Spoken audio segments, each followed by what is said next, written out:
আমি আজি বনাম কাঠলৰ গুটিৰ চচ্চড়ি।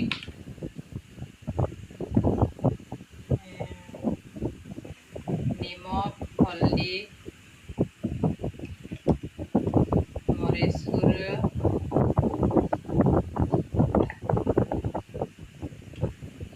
জিৰা গুড়ি,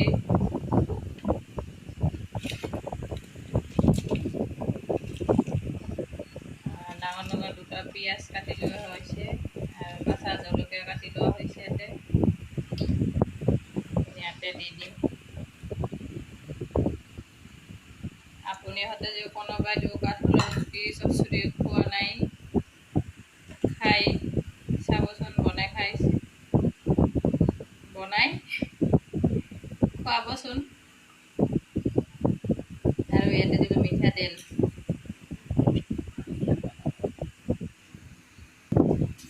কাঠলৰ গুটিৰ চচ্চড়িটো আমিতো ভাল পাওঁ, খায়ো মজা লাগে।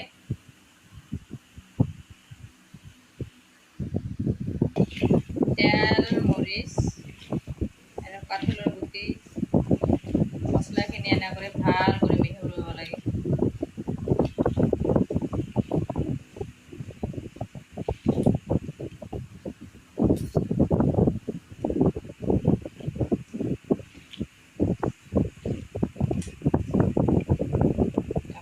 গোটেই মছলা তেল মিক্স হৈ গৈছে। এখন ইয়াতে দিম পানী।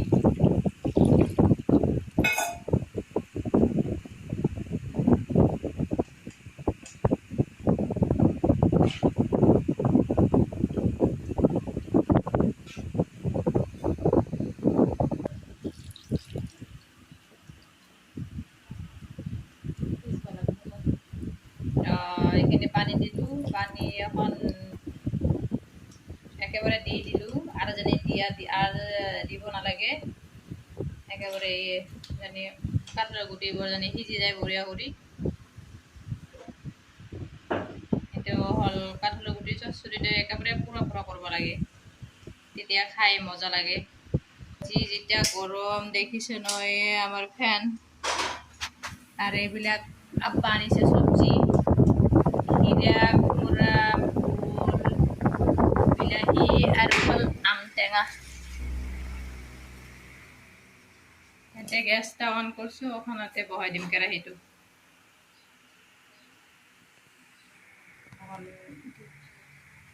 ঢাকনা দি এখন ঢাকি দিম। ইয়াতে আৰু কোনো বস্তু দিব নালাগে, খালি জুইটো দি থাকিলে হ'ল।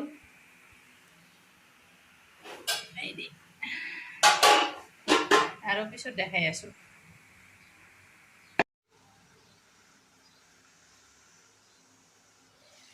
দেখিছে না, মোৰ কাঠলৰ গুটিৰ চচ্চড়িতে প্ৰায় পানী শুকাই আহিছে।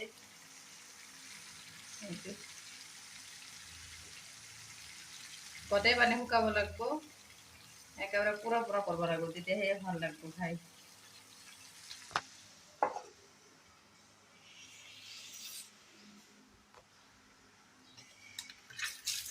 আৰু এইবিলাক হৈছে চজনাৰ নিচিনা এটা নাম আছে, বাজনা।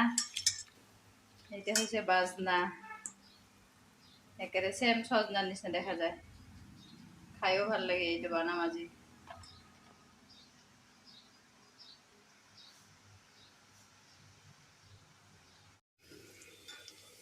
মোৰ কাঠলৰ গুটিৰ চচ্চড়ি পুৰা হৈ গৈছে, দেখিছে ন?